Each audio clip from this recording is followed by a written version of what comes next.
So this is talking about three-dimensional learning and assessment activities. We are going to be giving these talks in a couple of weeks, so we really thank you for this opportunity to get a talk ready well ahead, but then also to go through some ideas. This is the American Chemical Society. I'll be talking at, Laura will be talking at NARST.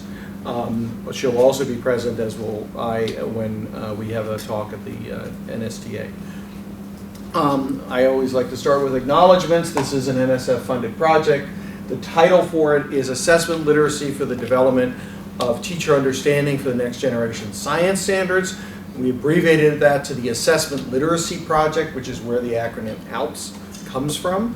The collaborators on it include Susan Goldman and Jim Pellegrino, who are also co-PIs, Marianne George, Monica Coe, Brian Gain, Laura Zeller, and Ray Gong has worked on the project as well. A little bit of background. This actually builds off different strands of work that was done here at LSRI over the last several years, some of which continues. The NSF DRK-12 Next Generation Science Assessment Project in middle school physical sciences. That's got Jim Pellegrino as a PI, other collaborating institutions, and Brian as a key researcher and developer within that. The Department of Education IES project, Project Ready, which has concluded, which was on adolescents reading for understanding. That was Susan Goldman's lead. Many different people worked on that, of course, with her, including Monica. I don't know, did you work on Ready? And then finally, the National Science Foundation Math Science Partnership Grant, the Chicago Transformation Teachers Institute, which was primarily a professional development program in math and science. But within it, we had an assessment workshop that was developed and implemented by Ray Gong, and I was the PI on that. That was primarily, again, a PD, not a research project, unlike the others. So what are we thinking about here? This is a research project on teacher learning, and what we have is a hypothesized dimensions of teacher learning around the next generation science standards, and I'll say a little more about what they are in a moment. And so there are 5 places where we think teachers need to develop learning and practice skills associated with implementing the NGSS within their own classrooms. So we're not going in with our own curriculum and saying, here, do this, please do it well. Rather, we're allowing them to do their teaching, and as they're doing it, we're supporting these different dimensions of learning. Some of them are assessment literacy and practices itself, so thinking about assessment. Some of them are views of student roles in assessment practices. Third is participation within collaborative design teams, both within their schools and between schools. Assessment design practices that specifically reflect the next generation science standards, and then next generation science standards aligned instructional practices that we would hope are linked well to the assessment practices that they're using. Just say a couple of things quickly about the next generation science standards. This came out of an effort from a National Research Council report called the Framework for Next Generation Science Standards. It's a framework for K-12 science education. And the idea here is that in roughly 2011, the idea that we needed a set of science standards that could be used by the states, developed by the states, was just coming into play. The Common Core had somehow appeared immediately after NCLB. The scientists said, no, we're going to step back and work through this and develop something that would be an effective way of doing K-12 science, with the goal, and this is a quote, by the end of 12th grade, students should have sufficient knowledge of science and engineering to engage in public discussions on science-related issues, to be critical consumers of scientific information related to their everyday lives, and be able to continue learning about science throughout their lives. And these are the goals for all the nation's students, not just those who pursue higher education or careers in science, education, and technology. I should make a small point that this built off of what had been done previously in the advanced placement systems, the reform of their science courses, that had some of the same ideas. By the way, it had some of the same people involved with it. Our colleague Jim Pellegrino was involved in both of those efforts.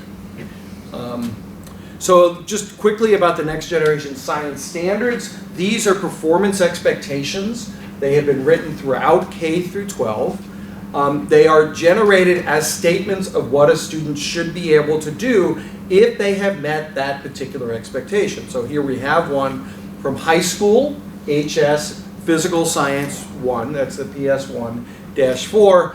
Develop a model to illustrate that the form from a, you cut and paste something and it gets mangled. Illustrate that chemical reactions occur from a release or absorption of energy from a chemical reaction depends upon the changes in total bond energy. And you'll see there that I've color-coded it in 3 different ways. The essential things: developing a model, release and absorption of energy, chemical reaction systems, and chemical bond energy reflect the 3 different dimensions of the next generation science standards. Specifically in blue, science and engineering practice, the things that scientists do, both to do science but also to think about science, here developing and using models. The disciplinary core ideas, an essential component of what students should know in high school. This is mostly about chemistry, particularly chemical reactions. And then finally, a cross-cutting concept associated with the idea of absorption or release of energy. These are the sorts of things that are supposed to be blended in assessments that follow the NGSS, but also in learning and instruction. And that's what this is all after in terms of the work that the teachers are going to be doing. A project overview. The teacher participants of this is a relatively small scale professional development project. Teams of 2 to 6 teachers from 4 different high schools. There are 25 teachers who have participated overall since we started in 2017. 12 have been with the program throughout. So there's been a lot of teachers coming in and leaving the program. That's something we could talk about a little bit later if you want. There have been varying levels of teacher and NGSS experience. Some of these teachers have been in the district for over 20 years. Some of them literally started participating with this the first year that they were a classroom teacher in CPS. The programming that we've had with the teachers started in spring of 2017 with a couple of longer sessions about the NGSS and then 4 3-hour sessions. I'll say a little bit more about that in a moment. In 2017 and 2019, we had 2 summer sessions, 8 hours or 7 hours long, and then monthly sessions, 3 hours each over the course of the school year. In addition, we have design team meetings. I'll say more about those in a few minutes, with 1 teacher from each school where we are co-designing the work that we're doing and trying to make sense of the activities of the teachers, so they are actively participating both in examining what's been going on and also in planning for what comes next. So some of the activities that we've had: iterative unpacking of the NGSS dimensions, the disciplinary core ideas, the science and engineering practices, and the cross-cutting concepts that are appropriate for their particular classroom. I should say that the teachers cover the breadth of high school science, chemistry, biology, and physics, what you would traditionally expect, but also forensics and environmental science, which interestingly enough do not get a clearly delineated area within the NGSS. Nevertheless, we've had those teachers doing some very interesting work. Analysis of the literacies needed to interpret the multiple modes of representing scientific information, in particular text, data tables, graphs, diagrams, and schematics. You can hear the heritage of some of our source organizations. The first one, NGSA, now the Project Ready. And then finally, assessment task design cycles that use scaffolds, which is what you'll hear about more later from Brian, for unpacking the dimensions into their components and then formulating claims, evidence statements, and aligned tasks. So just to give you an idea of a collaborative planning cycle here, what we have at the top are teacher workshops that support the both discipline-specific but also cross-grade band collaboration both within and among the school teams. So we have the schools coming together, they're all in here. We then have department and content team collaboration back in the schools.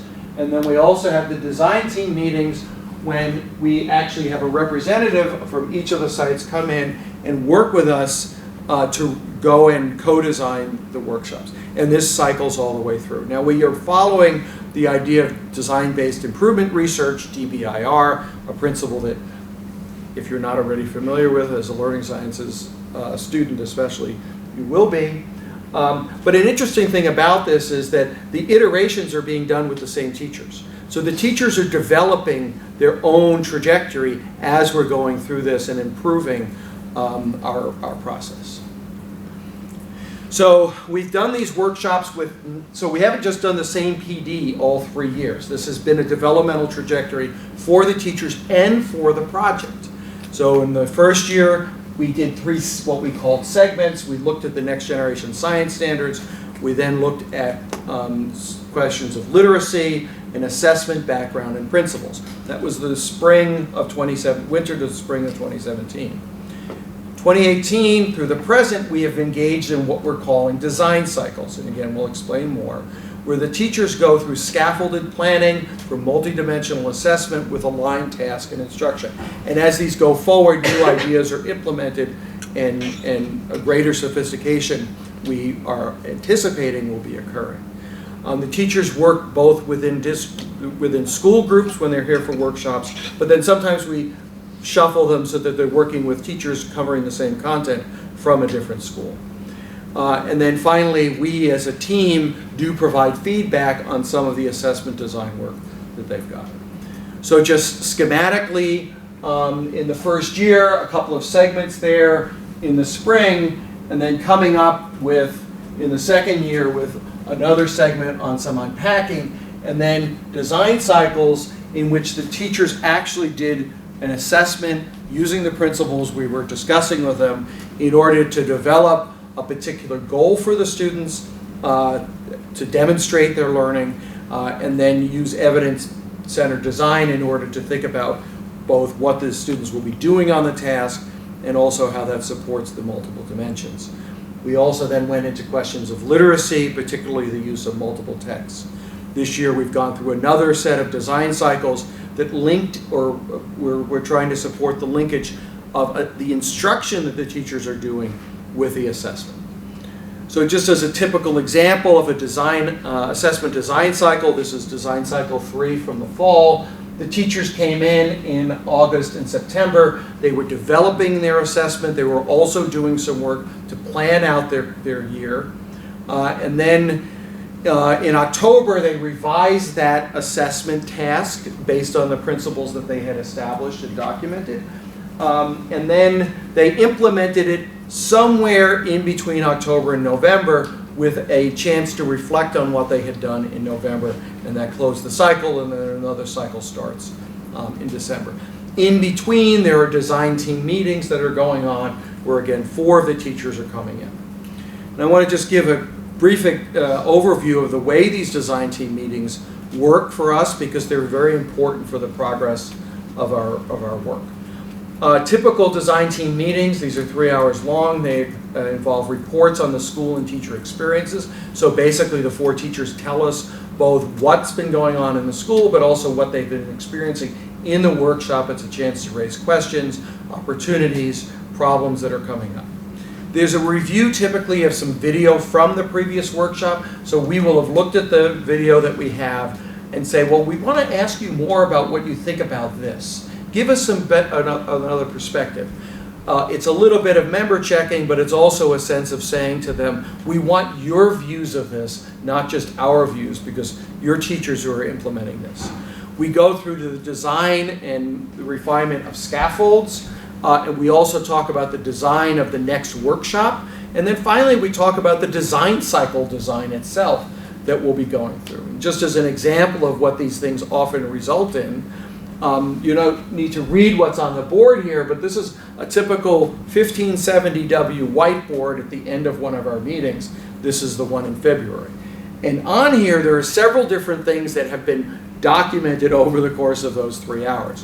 One of them is all of these boxes here is us trying to work out a scaffold for thinking about instructional design. And so we're going back and forth with the teachers. Well, if we do it this way, what else do we want to have here? There's some erasure that goes on, different pieces of that kind of thing. In the upper part, you could see some things associated with some timepieces. So we're actually trying to fit in the design of the next workshop which is typically a week or two later. And so the teachers are giving us feedback on that. And then finally, over on the far right, you can see it all that goes all the way through to the end of May. Our final design cycle is something that we're starting to work on there. So again, these are things that emerge from the design team meetings.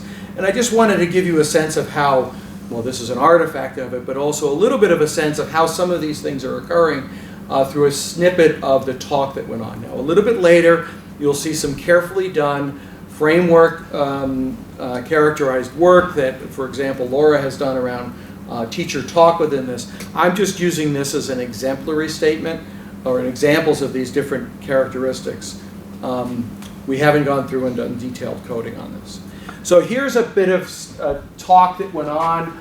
Researcher is R is for a researcher, T is for one of the teachers. The only thing I want to double back on is we have a lot of discussion today trying to pull this thing apart and to try to explain the value, what value we think there is in this. And I'm not convinced we've convinced you guys of this. One of the teachers says, in the pieces, so there are pieces in the scaffold. The whole backwards design notion and the way the pieces relate. A teacher says, I don't think there's going to be any pushback about backwards design. That's something that and another teacher comes in, I think that it's really useful to have the longer design cycle. My concern is more like, what are we going to do when we don't actually have a task to do it with yet? And then the researcher says, and we did that last time. The teacher says, yeah. And another teacher interrupts and says, well, the last time would be good practice. I think this is good that we're going to be able to do this before the instruction this time. It'll be a different ball game and how it works. The researcher says, okay. And so what's going on here is we have examples of scaffold design or asking for feedback on scaffold design associated with, well, are we really convinced you that this is going to work? Let's get some other additional ideas. There's some things about the teacher experience. The idea that backwards design is something that we've been supporting. However, we've gotten to this point, we're hearing a teacher report back, well, you're not going to get pushback on it. That's something that he gets cut off, but it's an implication that the teacher is validating the use of that. And then finally, several different things back and forth about the design cycle itself and what we're going to be doing. Challenging us, but then another teacher giving us another perspective on that. This continues and follows. A teacher, I would almost like, before you introduce like the new design cycle, so this is the one who was concerned about a design cycle that didn't have the assessment at the beginning. Like when you're doing that like pieces overview, the idea like, okay, today when you're writing the evidence statements, that's going to be this piece. The researcher says, oh, and that's one of the things we're going to be talking about. Okay, that's what you're going to say. Remind me to, the researcher says. And then finally, another researcher comes in, and you guys should chime in if what's being presented isn't the conception you think needs to be in front of your peers. And the teacher affirms. So what's going on here is quite a bit about the research design, where the idea the workshop design, that as we're going forward through the workshop, what we're trying to do is something that the teacher is reminding us to do. Make sure that you say, as you introduce this, because we're not starting with the assessment, that the evidence statements, that's going to be this piece, and you do it that way, and that's what we're going to need. But also, at the end, the reminder to the teachers on the design team, be ready to say, hey, we talked about doing it this way, and it's not really working. Let's shift our process within the workshop. So these are the kinds of things that we do in the design team meetings. We get feedback, but we're also we're collaborating with the teachers rather, and to actually produce the program that we're going to be implementing. Now, for a better, deeper look at some of what we've actually seen teachers doing in their own thinking, I'm going to turn it over to Laura, who's going to be talking about teacher exploratory and expository talk. Thanks, Tom. So teacher exploratory and expository talk, contrasting cases of unpacking the NGSS science and engineering practices, is the talk title that will be presented at NARST and what this work stems from. So the motivation for me to do this research is built on student learning, because within the education system, we're trying to look at how are students learning and try to make that as powerful and useful as possible. But if we want to change student learning, we have to change something about the learning environment. And if we want to change something about the learning environment, we have to look at teacher learning. So that's my motivation to specifically look at teacher learning, and part of the motivation of looking at PD in research. As Don said, this is a 3-year professional learning community with high schools in a large urban school district. We're looking at next generation science standards, and the piece that I'm going to be talking about today is a piece where the teachers were looking at the SEPs, or science and engineering practices, in an unpacking activity. So they were making sense of the science and engineering practices in small groups, and they were discussing them using the appendices of the NGSS, and they were creating posters. And I'm going to specifically be presenting 2 cases, contrasting cases of the groups that looked at the SEP of analyzing and interpreting data, which I will call the data SEP group, and the teachers that were unpacking the practice using mathematics and computational thinking, which I will refer to as the math SEP group. For this study, it's a descriptive study. My goal is to tell you what we saw teachers engaging in. It is not a place for me to be making any causal claims or for me to be making evaluatory claims. The data I looked at was video and audio of teacher groups and posters, which were posted, and the post-it notes that teachers gave feedback on other teachers' posters. And for analysis, I started with descriptive coding and memoing, and I looked at contrasting cases and constant comparison between different groups. I saw 2 groups that had a large difference in how they were engaging in questioning within theirs, and I adopted the framework. At that point, I adopted a framework to analyze the difference between my 2 contrasting cases and applied a revised coding scheme. My theoretical framework is based off of expository versus exploratory talk by Crespo.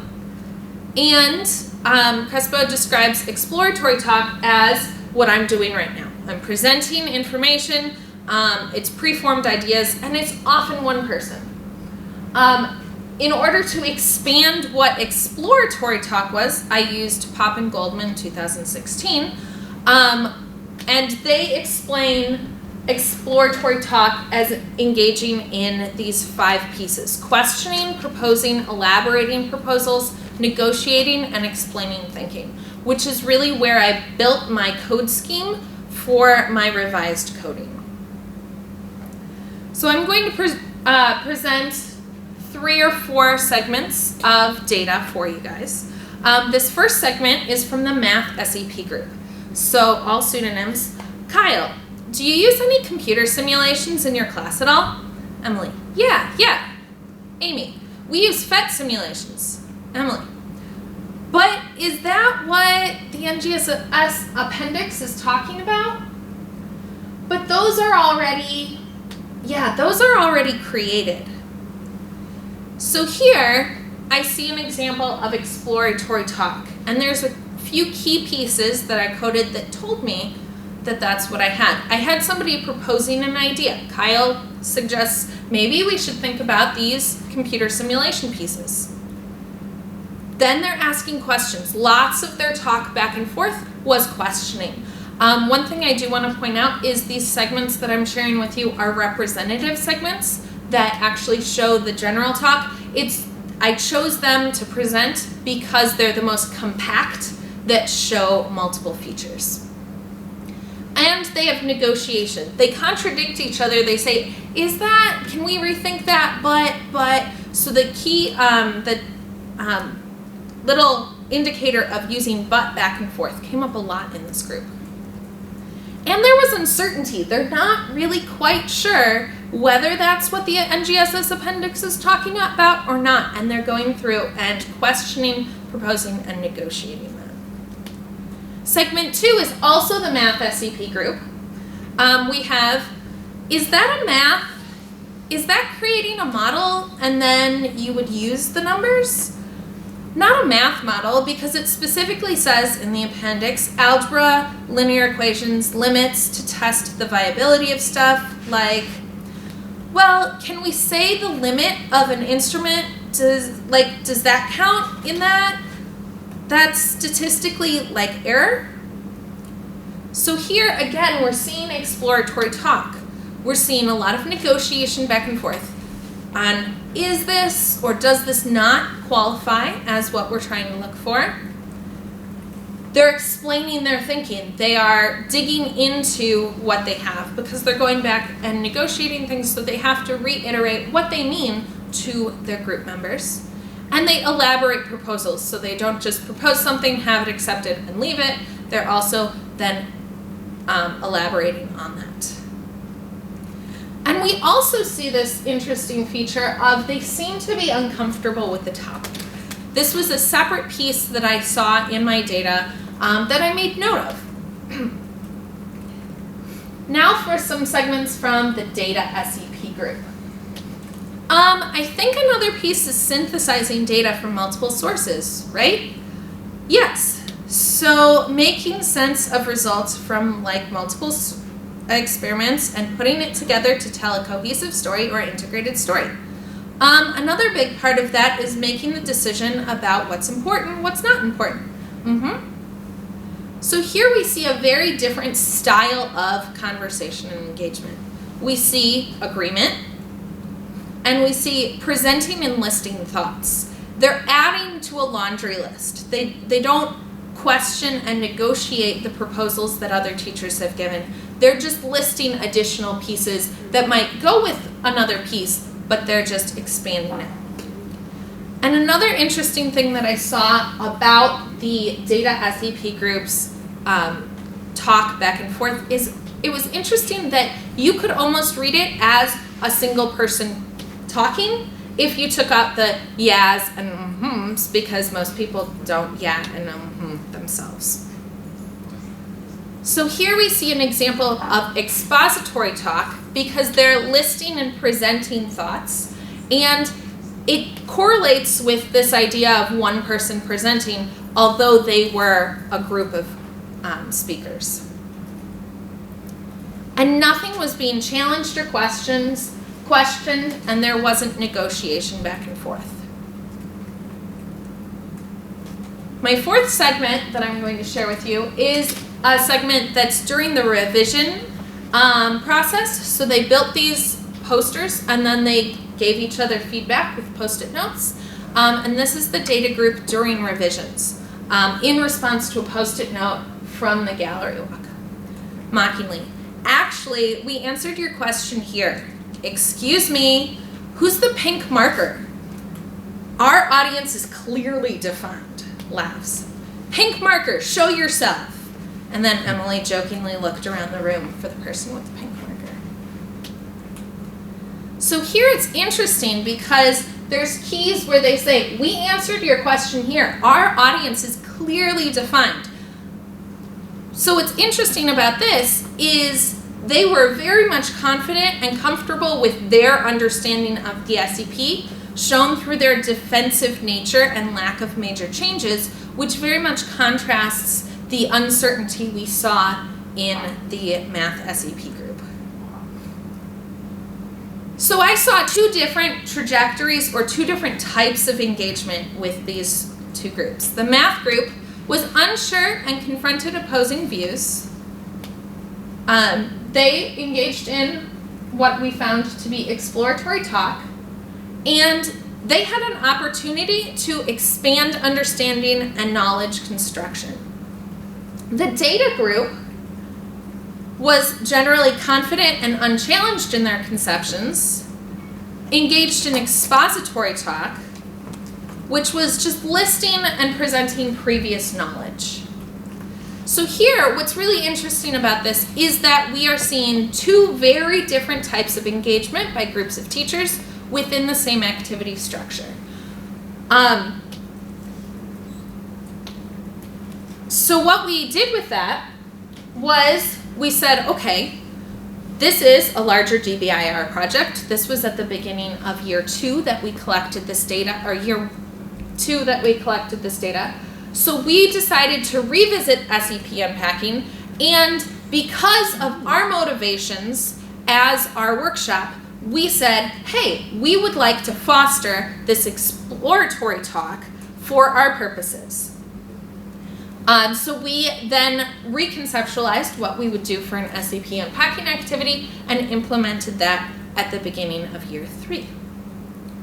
Future steps in research include digging into data from that revised workshop and looking at how the teachers are engaging with the SEPs in that sense, and exploring how teachers have integrated the SEPs into their actual assessments. So how did this SEP unpacking maybe influence their sense making about the SEPs? Interesting notes about these data. The 2 groups that I presented did actually have one person in common in the 2 groups, which, because the unpacking happened over 2 workshops. So that's an interesting thing, because the same person was in both. Also, I'll give you a little spoiler to later work that was done. Some people might question whether the SEP is really the thing controlling the type of talk. In the revised workshop, the math SEP group was the group that engaged in the least questioning, and they were the one that engaged in the most questioning. Different people, some might be the same. At least one teacher was the same from that, a different teacher. But it wasn't default that math SEP is questioning. Okay, and now I'm going to turn it over to Brian to talk a little bit more about the scaffolds within our project.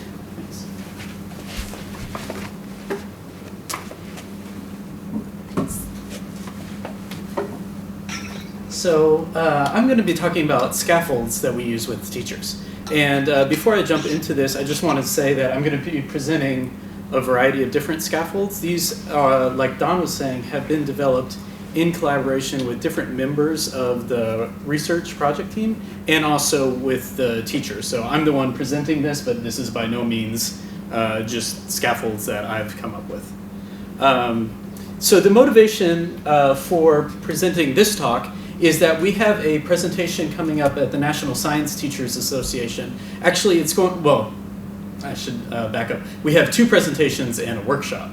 And the workshop is what I am really jazzed about, because we're going to take the lessons that we've been learning with these 20 or so teachers and try to then, to a much larger audience, share what we've been doing over multiple years, and do it all, obviously not share everything, but share a core set of design ideas that they can take up within about an hour's time. Mm-hmm. So it's going to be a challenge to do that.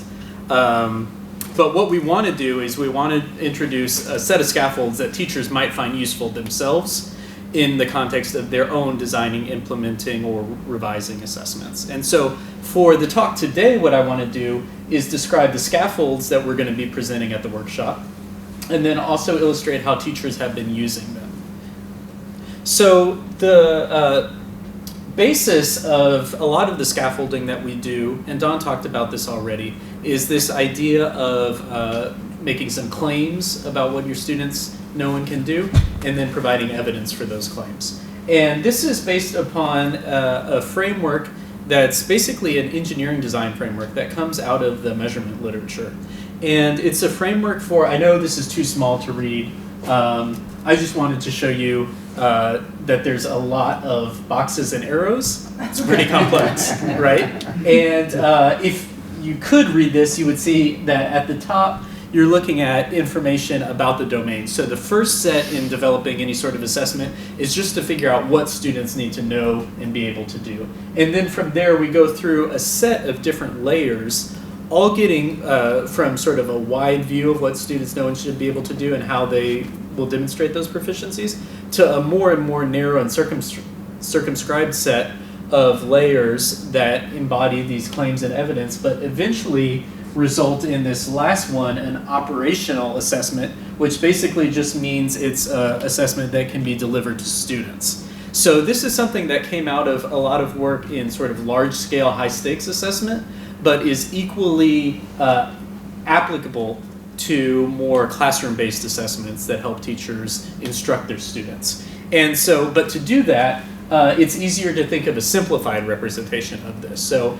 this is from Pellegrino, De Bello, and Brophy, a chapter in a Handbook of Engineering Education Research. And it just basically says, okay, let's take these three ideas. You've got a claim, you've got evidence for that claim, and you've got an assessment task. And the claim needs to be very precise, stating what knowledge you want students to have, and basically how you want them to be able to use that knowledge. So we're looking at knowledge in use rather than just being able to sort of recall some factual information. What will you accept as evidence that student has that desired knowledge and can use it in that way that you've specified? And then what tasks can you then put in front of students that will allow them to perform in a way that demonstrates what they know and they can do? And so you can see there's double-headed arrows here. The idea here is that the claim has implications for the type of evidence that you need and therefore for the way you design that assessment task. But that assessment task then has to be aligned with the evidence that you're gathering, and that evidence has to be in support of that claim. So these are all working backwards and forwards, and so alignment is a big thing that we're going to be talking about, that we do talk about when we work with teachers, and that we're going to be talking about in today's talk. So there's a value of this evidence-centered design, and it's basically trying to avoid what you see in this cartoon here. Which is you do some work, there's this middle step where all the cool stuff happens, but that's not explicated, and then you've got the final result. And so the person reviewing the work says, I think you should be more explicit here in step 2. So what we want to do is help teachers be more explicit in that step 2, and that's what evidence-centered design really lets us do. Because we are separately thinking about the claim, the evidence, and the task features, then when we're working with teachers, we can talk with them about the task design and whether that's going to elicit the evidence that they want, and whether that evidence is what they need for the claims that they're trying to make. It helps others understand and comment on the design of the assessments because we can see the thinking laid out there. And importantly, it really helps with assessment revision since assumptions and decisions were explicated. So Don talked a little bit about scaffolds. And so we provide scaffolds to the teachers, and a lot of our work is in developing these scaffolds. And we're aimed at really supporting teachers in their use of a principled design process to develop assessment tasks, and also plan out their instruction in a way that prepares students to be successful on these assessment tasks. And we develop these scaffolds iteratively in consultation with the design team teachers, and sometimes, in fact, in co-development with the design team teachers. So Don talked about how we have multiple design cycles. I'm going to dig into a single design cycle and try to show what it looks like for a teacher to engage in one of these later design cycles that we sort of formalized by year 3. And importantly, what different things they're looking at, and the goals of those different stages in the design cycle, and what scaffolds they're using. So first we're going to talk about planning and designing the assessment, but then we'll talk about how teachers enact that assessment, how they then reflect on that assessment, whether it was working or not, and then revise that assessment based upon their reflections. So to dig in, they do this planning and designing of assessments over multiple workshops. So over multiple months, they're working on developing and designing the same assessment task. And we use what we call a 3D evidence-centered design scaffold. So just as a reminder, this is sort of the simplified version of evidence-centered design. As Don mentioned with the NGSS, those next generation science standards have 3 different dimensions. So there's what we traditionally think about the disciplinary core ideas, but there's also the science practices and the cross-cutting concepts.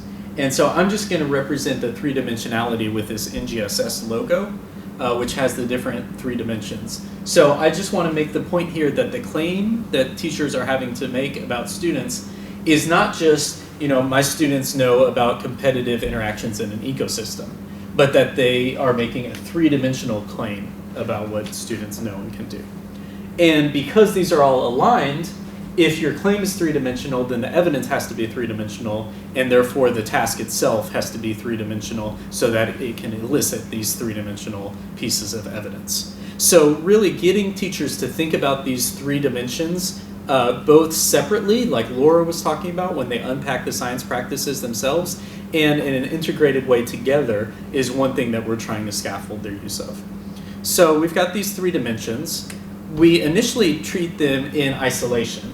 So it asks teachers to identify the 3 dimensions and their associated elements that will be the targets of the assessment task.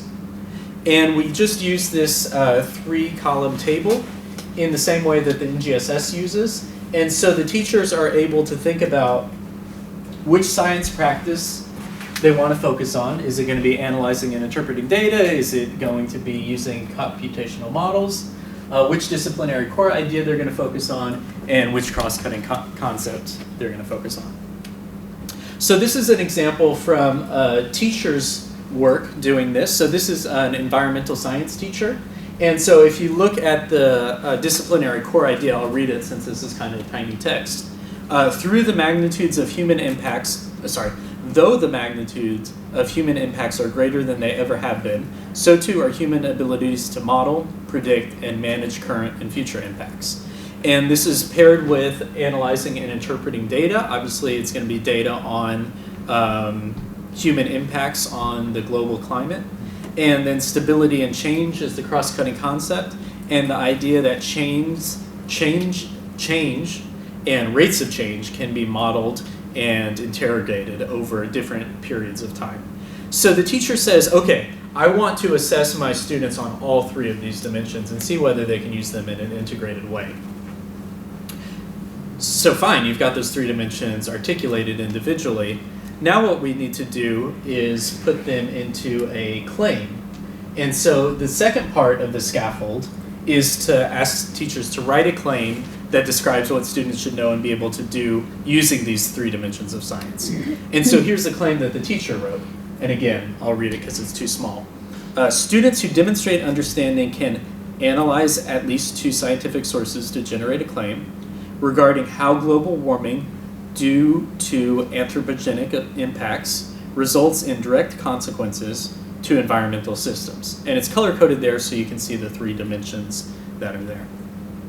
Okay, so we've got the first part of the evidence-centered design, the claim. Now we need the evidence. So now we have a prompt in the scaffold for teachers to write an evidence statement that describes what students can say or do. So our teacher provides a bulleted list of a lot of different things that the teacher wants the students to be able to do. So analyze and interpret at least 2 scientific sources. Those sources should be connected to a specific environmental indicator. Oh, sorry, I'm reading. Yeah. And then develop a written claim that synthesizes findings from the 2 sources, a causal or correlative relationship. Describe whether the predicted effect on the system is reversible or irreversible. And in talking with the teachers, this is where that cross-cutting concept is coming in. And making a statement regarding how variation and uncertainty in the data may affect interpretation of the data. So this is all based upon those 3 dimensions that they first articulated and then represented in the claim. And then once they've identified what evidence they want students to be able to produce, then we can start thinking about features of the assessment task. That is, how are they going to design something that students do that's going to be able to elicit the evidence that was written up in this previous response. And that here is the teacher's idea for a different task. Okay, so we know they've got to choose a climate change related environmental indicator, and they're going to investigate on that indicator, and then in groups they're going to report on that. They have to apply their analytical practice of data and diagrams to new sources of information. They have to present a conclusion of their source analysis and synthesis by creating basically a one-page statement that's actually a visual representation, sort of like a poster but shrunken down. And then it goes into further detail. So now the teacher is talking about and beginning to think about what features need to be present in the assessment task to elicit this evidence. And so now I just want to step back and talk about alignment again. And this is a representation that we show with teachers as well, that they've become familiar with and that we've sort of debuted in the design team and developed in the design team meeting. So we've talked about how claim and evidence statements have to be aligned. The new thing is, though, that rubrics should be aligned to those evidence statements. So when you're thinking of the way that you're going to interpret student responses, a lot of that work has been done for you because you've already articulated sort of a top level of students' performance in that rubric. So all of these then have to be aligned to the assessment task, right? So it's got to provide the evidence that's listed in the evidence statements. If it provides that evidence, then it provides support or refutation for that claim. And importantly, when students interact and sort of do that assessment task, then you get a set of student responses. And if students have had the appropriate instruction, so they've had the opportunities to learn, then how they're engaging in that task and the student responses that you see should be very similar to those evidence statements that you've identified. Because those, again, are saying, okay, if students are proficient with these competencies, what am I going to look for them to say and do? Okay, so that was all just on designing the assessment task. And I'm going to go quicker through the other scaffolds because I want to get a sense sort of holistically of what teachers are doing, but without going through all the details. So next, teachers enact the instruction. And, they enact the assessment. But before they do that, they have to provide their students with instruction so that the students have the opportunities to learn. So this is a figure that I'm going to sort of build up that just illustrates that you've got some instructional pieces, that's sort of this purple gradient, and that instruction leads up to the summative assessment that students engage in. And basically, we ask teachers to think about, okay, how does each piece of the instruction prepare students to be successful on that summative assessment? So how are they learning all of this knowledge, skills, and abilities in different parts that's broken down so that students can actually learn this, and then in a way that they can build it up and develop and demonstrate larger competencies on a summative assessment. And so for each piece of instruction, we can ask teachers, what are students going to be doing during instruction? How does it prepare students for the summative assessment? And then how do you know if these pieces are moving students in the right direction? So this sounds very much like a sort of process of formative assessment. So it's identifying individual activities that students could do that's going to prepare them later for the assessment and thinking about whether students are being successful or not at that. So we have a scaffold that we introduced to teachers, and this is actually what Don showed the image of the whiteboard. And it had all those boxes. So those boxes are this scaffold that was developed in a design team meeting that was actually came out of the work of one of the teachers in the workshop. And we saw what that teacher was doing and how that teacher had sort of created a Excel spreadsheet for himself. And we basically, with his permission, lifted that and turned that into a scaffold. So this is just a way, if you think about the prior representation, let me just show it, with the 5 instructional pieces leading up to the summative, it's got instructional piece 1, 2, 3, 4, 5. This one actually has 6. And then the different rows are those different questions that we ask. What are students going to be doing? How does it prepare them for the summative? And how do you know if you're moving students in the right direction? so that they'll be successful on summative. So just to be clear, is that performance task in the right column is like a final project for a unit or something like that, and then the summative is the test? That performance task might be scored on a rubric, but is not considered the final assessment. Is that correct? No, sorry. So this particular teacher was giving the student a performance test that was different from the summative. I think the summative was a lab report in this example. And so the lab report involves this task and some of the other knowledge that they've learned, but that teacher was actually using a lab report as the summative, not a sort of straightforward test. Yeah. A great thing we do that we've had really great feedback from teachers on is giving them time to reflect on the successes or challenges with the assessments that they developed. And to do that, we have them bring in student responses, so student work products, and then reflect on those and to see whether it's showing what they kind of expected to see in students' work or some things that they didn't expect to see. And we think of this as a decision-making process where you can start with students' work, see if it reflects what you've outlined in the evidence that you articulated beforehand, and then work through a chain of reasoning to see what revisions you might have to make to the assessment, to your instruction, or to other things. And so this is a sort of what we call a logic flowchart that we presented to teachers and that they've used multiple times. And it basically steps them through a decision-making process whereby they can identify at the bottom, do they need to modify the assessment task? Do they need to modify their evidence statement? Do they need to modify their claim? Or do they need to modify the instruction? Maybe everything with the design of the assessment was fine. It was just that students didn't have the opportunities to develop those skills beforehand. And so teachers use this sort of side by side as they've got a set of student responses that they're going through, and they use it to think about how they might need to change their assessment, design, or their instruction.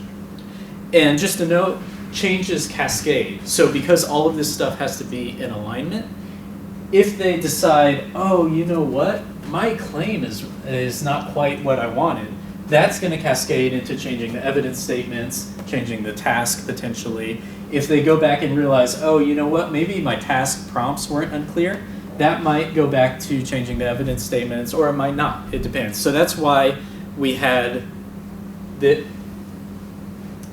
logic flowchart to sort of help work through these decisions, and then why we show this to teachers a lot to think about the alignment. Okay, and so then finally what we can do is have teachers actually then revise the assessment tasks. And this is revision for their future use of the assessment task. You know, this might occur the next year when they're teaching the course, or sometimes, well, yeah, let's just leave it there. So this final scaffold is what we call the audit trail scaffold, and this is used in conjunction with the logic flowchart. So don't even try to read this, but basically what I'm saying is there should be two scaffolds that they're using side by side. They've got one that's sort of scaffolding their decision making, and then one where they're articulating and documenting what changes to the assessment or instruction they need to make before the next enactment. And so this is the scaffold, not in the actual form that teachers get, but just in a way that you can see the different questions. I'm going to point your attention down here to number 4. Based on your review of student work, what changes are you going to make to and then it has each of these different aspects of the assessment design that they might have to make, or the instruction. And questions 1 through 3 are just eliciting the evidence for those changes. So it's getting at their rationale along with the changes that they want to make to their assessment. So we've seen now this full cycle where they go from planning out an assessment, enacting it, along with the instruction that precedes it, reflecting on that assessment, revising that assessment. And then they would complete another design cycle with a new set of topics, a new science practice, things like that. So a couple words about the scaffolds in general. So first is about the utility of these scaffolds. So we've seen just in sort of informal poking at Google Docs that teachers are filling out, we've seen an increasing use of the scaffolds and completion of the scaffolds. So early on what we saw was a lot of times we developed some scaffolds and they didn't seem like they were being used by teachers, or teachers weren't sort of responding to those scaffolds in the Google Docs that we had set up for them. So we're seeing more completion. Some of these scaffolds have been used repeatedly during multiple cycles and with minimal revisions between them, indicating that there's some stability. So like Don was saying, you know, in this sort of design-based research project that we're doing, we're constantly trying out and trying to make changes to the design of the scaffolds. When we stop getting teachers pushing back and saying this is unclear or we don't find this helpful, then we continue to use them, and that's some evidence of the utility of the scaffolds. And then teachers seem to view them positively. So this is just a quote from a focus group that our external evaluator did with some teachers. So we weren't in the room at the time, but they gave some pretty positive statements here, and I think it's a nice synthesis of why these scaffolds might be useful for teachers. So I'll read it. So I feel like there was nothing on there, the assessment revision flowchart, that we didn't know as teachers, but it just forced you to kind of explicitly follow a certain sequence of logic that could help kind of pinpoint whether you should revise your instruction, revise the assessment task, revise the expectations, or how you broke down the assessment test. For me, I found it really helpful just to pinpoint what to look at in terms of making decisions for the next time. So I think it's interesting that it's saying, you know, there's nothing really on there that we didn't know already. But what it's doing is it's having us go through this process, this step-by-step systematic process to pinpoint what we might need to change the next time. So just thinking about some next steps. So what we want to do is we want to analyze the teacher artifacts. That is how they're working with these scaffolds and what's produced by the teachers. So we still need to complete that. One of the things that we're facing with the challenges is that the scaffolds have been designed for teachers as the end users, not as data collection instruments. And so that brings with it an additional wrinkle. Another wrinkle is that the scaffolds change. So over time, some are dropped, others are revised. So we use more scaffolds than were in here, and we've used some that we used one time, didn't go over so well, and we just entirely dropped it. Or we've had some that look dramatically different in their new form than they did like 2 cycles before.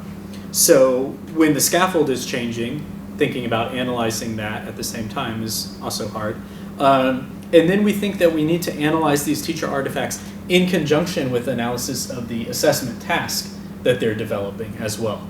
And potentially with the student work that they're collecting as well. So we're collecting all that too, but sort of bringing this all together to form a cohesive interpretation is something that we have not yet really wrestled or wrapped our heads around how we're going to do that.